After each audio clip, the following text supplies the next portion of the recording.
네, 전문가 네 분과 얘기 계속 나눠보겠습니다. 민영삼 한양대 공공정책대학원 특임교수, 전옥인 전 국회의원, 이종근 데일리아 논설실장, 백성문 변호사 오셨습니다. 네, 안녕하세요.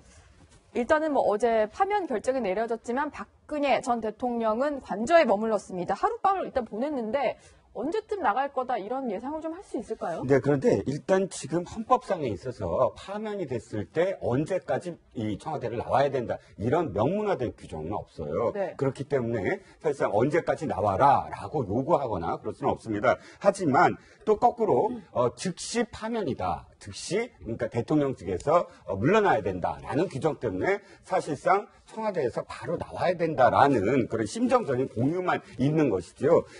일단 대통령은 지금 그 준비가 없었던 것 같아요. 네. 삼성동 아시다시피 4년 전에 좀 청와대 대통령에서 청와대 관저로 오신 이후에 관리를 사실 한 번도 한 적이 없어서 네. 일단 다시 돌아가려면 겨울이니까 아직은 초봄이니까 보일러 시설부터 고쳐야 한다라는 전언입니다. 즉 다시 말해서 돌아갈 수 있다는 가정을 안 하셨다 이렇게 우리가 좀 해석할 수가 있겠죠. 네. 네. 말씀하신 것처럼 지금 삼성동 사저 가장 큰 문제가 지금 보일러 그런 문제 때문에 못 간다 그러는데 실제로 어떤 상황인지 한번 얘기 들어보겠습니다. 네. 박근혜 대통령 자택에서 보일러 쓰겠다 이런 거 혹시 받아서 나가셨던 적 있나요? 한 3, 4년 전쯤에 있었던 것 같은데요. 최근에는 없었어요? 네, 최근에는 아예 가지도 않았어요. 네. 4년 전에 청와대 들어간 뒤에 전혀 손을 보지 않았다 얘기했는데 그동안 최순실 씨가 많이 좀 뒤를 봐주고 했는데 이번에는 그러지도 못하는 상황인 것 같기도 하고요. 그 청와대 부속실에서 움직일 수가 없는 상황이다 보니까 전혀 준비가 안 됐고 박 대통령 본인 스스로도 전혀 인용이라고 생각 못했던 것 같네요, 보니까. 그러니까 지금까지 청와대 내부 기류는 기각이라고 확신했던 것 같습니다. 최소 5대3이나 그런 식으로 기각 결정이 나올 가능성이 높다고 판단했던 것 같고요. 그러니까 그러다 보니까 박근혜 대통령도 어제 어떤 공식 입장도 내놓지 않았잖아요. 네. 그러니까 전혀 준비가 안 됐던 거예요. 인용이 됐을 때 어떤 메시지를 내놔야겠다라는 준비 자체를 안 하고 있었고, 그리고 인용이 되면 당연히 이제 민간인 신문이 되기 때문에 결국은 청와대에 나와서 사저로 돌아가야 되는데, 만약에 인용될 가능성이 조금이라도 있다고 생각을 했으면 사저 미리 손을 좀 보셨겠죠. 그러니까 그런 부분에 대한 대비가 전혀 없었다라고 생각이 되는데요. 아까 말씀하셨던 것처럼 일단 선고 즉시 파면 결정이 난 거기 때문에 일단은 다 지금 전직 대통령이라는 표현을 쓰지 않습니까? 그렇죠. 그러면 사실 청와대에 있을 권한은 없습니다.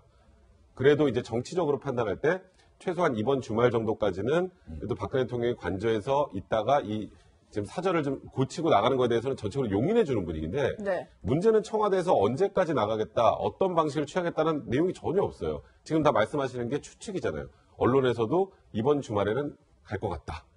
그러면 최소한 이번 주말까지 이런 부분을 좀 정리하고 나가겠다라는 정도의 메시지는 나와야 될 텐데 이번 주말까지 만약에 나가지 않고 특별한 메시지가 없으면 다음 주 초에는 이 문제가 또 굉장히 크게 국민들 사이에서 회자될 가능성이 좀 분명히 있습니다. 네. 일단은 청와대에서는 입장을 내놓지 않으니까 오늘 어떤 메시지가 나올지는 좀 기다려봐야 될 상황일 것 같은데 삼성동 사저는 어쨌든 주민들도 그렇고 이제 취재진도 몰려있고 사저로 돌아올 가능성에 대비해서 좀 분주한 그런 모습인데요. 일단 삼성동 주민들이 박 대통령이 청와대로 향할 때는 상당히 환호를 하면서 좀 기뻐하는 모습이었는데 지금은 주변 분위기를 들어보면 상당히 삼성동 주민들 분위기도 가라앉아 있다고 합니다. 4년 전에 떠나올 때 모습은 어땠는지 먼저 한번 보시겠습니다. 참 강아지 이쁘다. 아주 건강하게 잘 키우겠습니다. 청와대 데리고 가서 좋은 대통령이 되도록 최선을 다하겠습니다. 5년 후에 아주 밝은 얼굴로 다시 뵙게 되기를 고대하면서 안녕히 계십시오.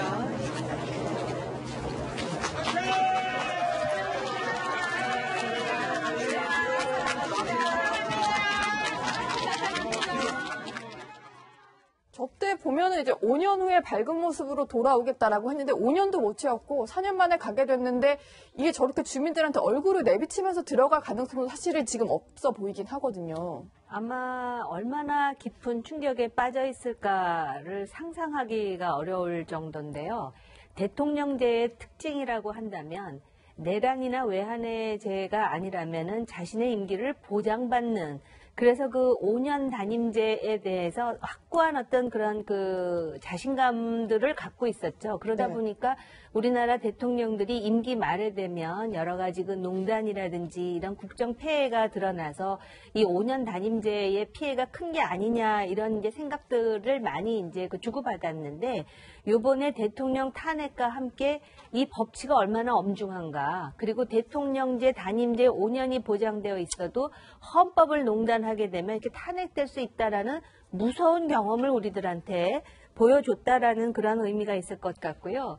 2007년이 생각이 납니다. 그 당시 이명박 예비후보와 박근혜 예비후보의 경선에 있어서 네. 박근혜 후보가 석패를 하면서 양쪽 자켓 주머니에 두 가지 그 선언문을 가지고 있었거든요. 하나는 승리했을 때 읽어야 될 선언문, 또 하나는 패배했을 때 읽어야 될 선언문이라는 두 가지 준비를 다 했는데 이번에 이 탄핵 과정에서는 여론도 그렇고 서초동의 율사들 보면은 8대 0이라는 얘기를 제가 숱하게 들었었습니다. 그럼에도 불구하고 전혀 인용될 것에 대한 아무 대비가 돼 있지 않았다. 도대체 그 참모들이 뭘 하고 있었는지 제가 오히려 되묻고 싶고요.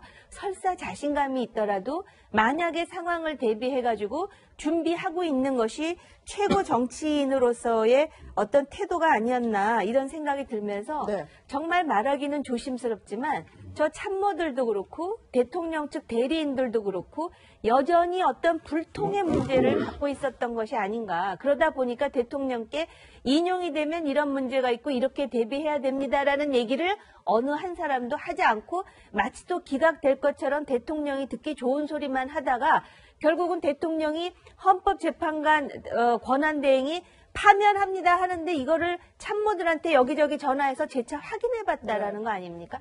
정말 안타깝습니다. 네. 네. 박근혜 대통령의 청와대 강제 퇴거 이번이 처음이 아닙니다. 38년 전 1979년에도 상복을 입고 또 청와대를 떠났어 했었는데 당시 영상 한번 보시겠습니다. 고 박정희 대통령의 두 영예는 16년간 살던 청와대를 떠나 신당동 옛집으로 이사했으니 이른 아버지가 나라의 최고 책임자가 돼서 함께 이 집을 떠난 지 18년 만에 양친을 모두 여인 채 외롭게 돌아온 것입니다. 네, 79년 12.6 이후에 네. 지금 뭐 사태를 겪고 나서 그렇죠. 11월 한 달도 채 안 됐습니다. 네. 한 달도 채 안 돼서 지금 상복을 입고 옛날 살던 신당동 집으로 돌아가는 모습입니다. 38년 전입니다. 근데 불과 또 38년 만에 다시 또 청와대를 임기도 못 채우고 강제로 나와야 되는 상황이 벌어졌는데 두 번이나 청와대를 떠나는 심정 어떨까요? 그렇죠. 이제 우리 그 현대사로 보더라도 비극이지만 개인적으로 보면은 더욱더 기구하다 할 정도로 이렇게 되는 거죠. 저 당시에 이제 그 막내 동생 박지만 회장 같은 경우는 육군사관학교 생도였기 때문에 네. 그 사관학교에 있었고요. 그래서 두 영예만 저렇게 나오는 심정이 얼마나 이제 지금 답답하겠습니까? 그리고 비극적으로 제 발로 걸어 나온 게 아니라 저부터는 흉탄에 부모님을 잃고 나왔고 이번에는 이제 탄핵을 통해서 이렇게 나오면서 미처 특히 다 말씀들 하셨지만 이번에도 준비가 미처 안 됐던 것 같아요. 저번에도 돌발 사고 아니었습니까? 이를테면은. 그런데도 이번에도 정말 그 기구하게도 전혀 예상치 않았던 그런 상황 속에 다시 나오기 때문에 지금 이사갈 준비도 삼성동 이사갈 준비도 잘 안 돼 있고 하는데 아무튼 개인적으로 박근혜 대통령이 참 그 감당하기 어려운 상황이 또 이렇게 두 번째 지어진 게 아닌가 이렇게 네. 생각이 됩니다. 그리고 뭐 이런 것도 있는데 일단 박 전 대통령이 파면이 되다 보니까 예우를 받지 못하게 된 것들이 상당히 많습니다. 이것도 어떻게 보면은 본인 입장에서 좀 견디기 힘든 일이 아닐까 싶은데 저희가 좀 정리를 해봤더니요. 일단 대통령 연금을 받을 수가 없습니다. 지금 뭐 이제 받고 있는 월급의 한 70% 정도가 되는데 그걸 받을 수가 없고 그리고 옆에서 수행을 할 수 있는 비서관이나 운전기사에 대한 지원도 받지 못하게 됩니다. 뭐 현충원 안장도 당연히 안 되는 거고 경호 및 경비만 일단 5년 기본 그리고 추가로 5년 연장할 수 있어서 한 10년 정도 받게 되는 거고 그리고 뭐 기념사업회라든지 병원 치료비 이런 것도 다 못 받게 되는 거잖아요. 그러니까 사실상 전직 대통령으로서의 예우를 아예 못 받는 겁니다. 그러니까 경호 문제는 사실 지금 파면이 됐더라도 대통령이라는 직책 자체가 워낙 엄중한 직책이고 굉장히 국가적 기밀이나 이런 부분을 많이 알고 있기 때문에 경호는 어쩔 수 없이 필수적으로 해야 되는 거고요. 네. 그래서 그것도 5년을 하고 혹시 필요하면 5년을 연장할 수 있는 겁니다.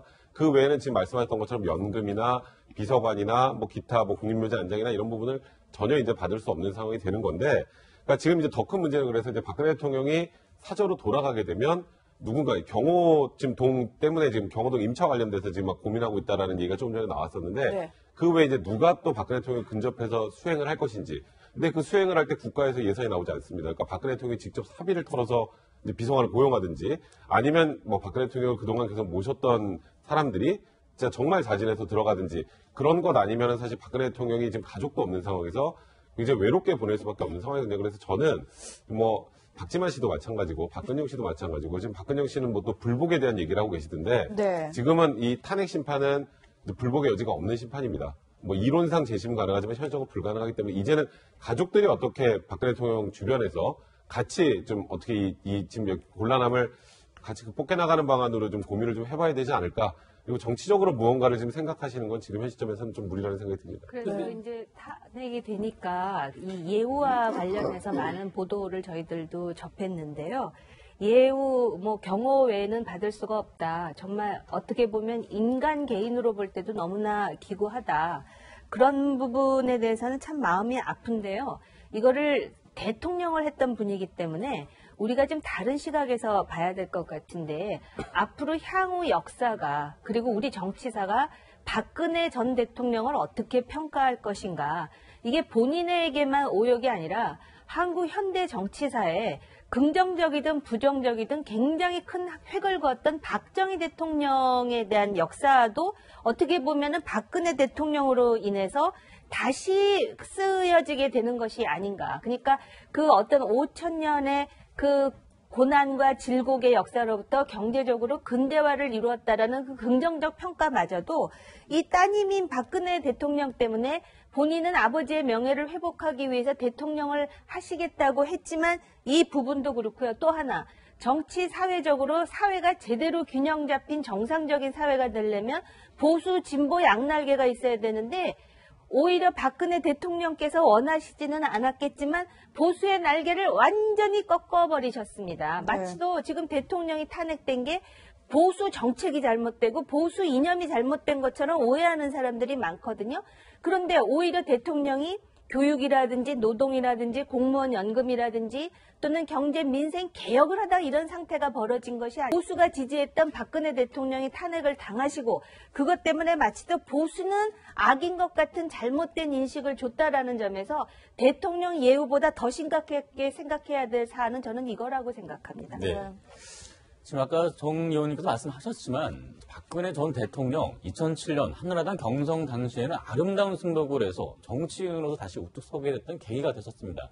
하지만 이번에는 전혀 어떤 언급이 없는데 당시에는 어떤 얘기를 했었고 지금 어떻게 다른지 직접 비교해 보겠습니다. 사랑하는 국민 여러분, 당원 동지 여러분, 저 박근혜 경선 패배를 인정합니다. 그리고 경선 결과에 깨끗하게 승복합니다. 오늘부터 저는 당원의 본분으로 돌아가서 정권 교체를 이루기 위해 백의종군하겠습니다. 네, 당시에는 백의종군 얘기를 하면서 하루아침에 잊을 수 없다면 몇 날 며칠이 걸려서 잊자라면서 지지 세력들을 좀 다독였었거든요. 그렇습니다. 당시는 5년 후가 있었죠. 아까도 2번이나 걸쳐서 청와대를 나오지 않았습니까? 그런데 자, 보일러 얘기부터 다시 지금 해보겠습니다. 사실 저는 대통령이 지금 사저에 당장 못 가는 것이 겉으로는 사실 보일러를 고친다거나 사저 문제지만 속으로는 사실 심경의 문제일 것 같아요. 네. 심경의 정리부터. 그러니까 자신이 떠나는 행위 자체가 사실은 정치적인 메시지입니다. 승복의 메시지여야 돼요. 그러니까 안 떠나면 불복하겠다는 것이고 떠나면 승복하는 거 아닙니까? 그러면 떠나는 행위 자체부터 시작을 해서 그것이 하나의 메시지가 될 텐데 처음에 상복을 입고 나왔을 때, 79년도에 나왔을 때는 아마 이런 다짐을 했을 겁니다. 아버지에 대한 명예, 그리고 나에 대한 어떤 명예, 그 모든 것들이 이 가족에 대한 명예를 내가 다시 지키겠다 하는 그 절치부심으로 사실 다시 되돌아왔잖아요. 그래, 삼성동 그 주민들한테 5년 후에 밝게 다시 뵙겠습니다라는 이야기를 할 수 있었고. 네. 그런데 지금 아까 그 2007년도의 승복 메시지도 사실은 절치부심입니다. 5년 후에 할 수 있다.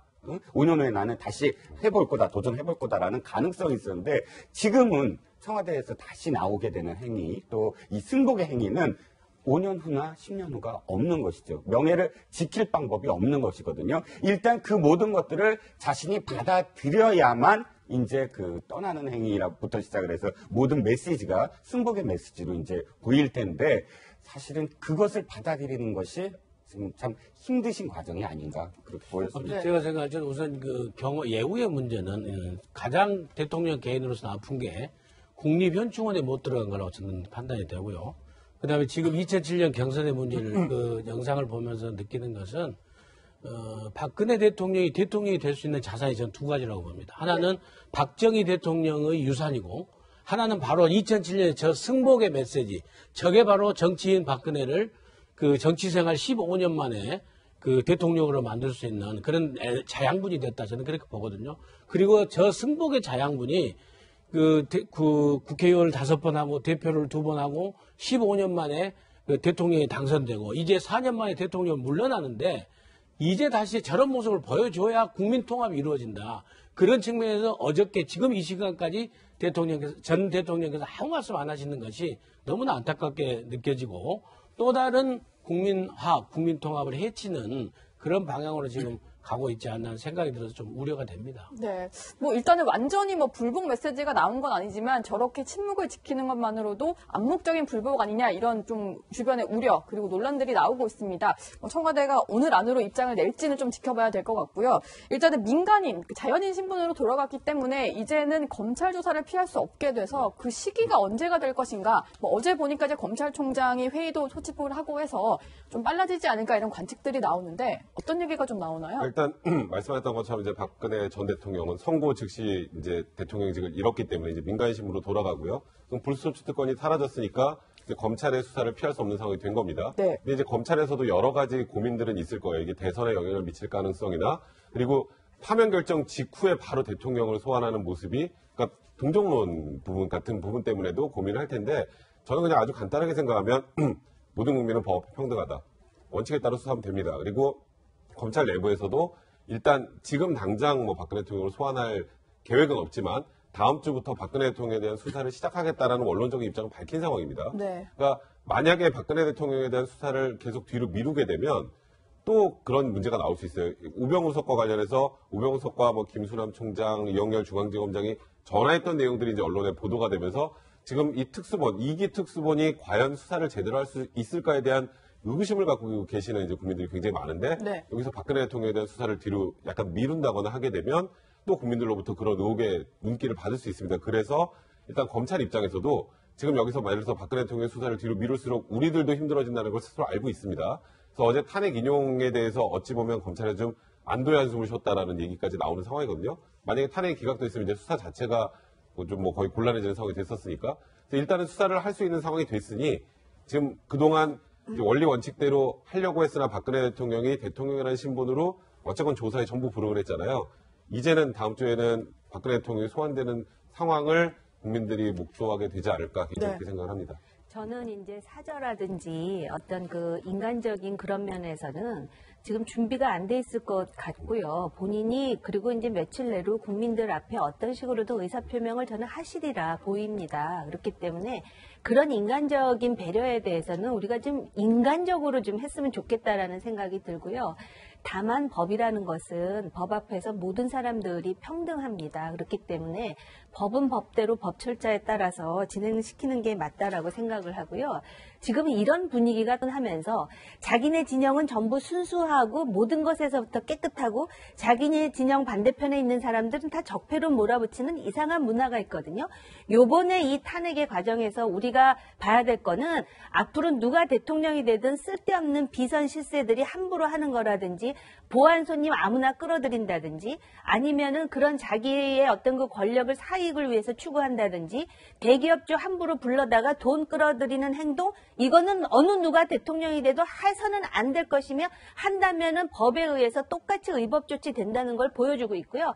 또 한 가지 대표적인 게 바로 블랙리스트 같은 겁니다. 네. 예를 든다면은 이런 방송에서 자기의 소신과 균형감에 맞춰서 하는데 정치권 일각에서 자기네 비유에 맞지 않는다 그래가지고 얘기하고 방송사에다가 압박을 넣는다든가 이제 내가 정치적 주도권을 잡았으니 이제 내 세상이다 해가지고 자기네 비위에 안 맞는 사람들에 대해서 이런저런 직간접적인 압력을 행사한다든지 이런 관례를 요번에 뿌리 뽑아야 되는데 마치 또 이번에 진영에서 A라는 진영에 힘이 빠지니까 B라는 진영이 마치 또 힘이 있는 것처럼 하면서 그런 이상한 분위기가 나오는 지금 그런 것을 우리가 감지하고 있거든요. 네. 이것도 포함하여 이제는 법 앞에서 평등할 뿐만 아니라 자신이 어떤 권력을 쥐든 이거는 국민이 위임한 권리인 관계로 모든 권력 앞에서 겸허해야 된다라는 거를 앞으로 누가 대통령이 될지는 모르겠습니다만은 그 대통령이 되는 사람이 반드시 엄중하게 기억해야 될 부분이다. 따라서 네. 박근혜 대통령과 관련한 법적 조치는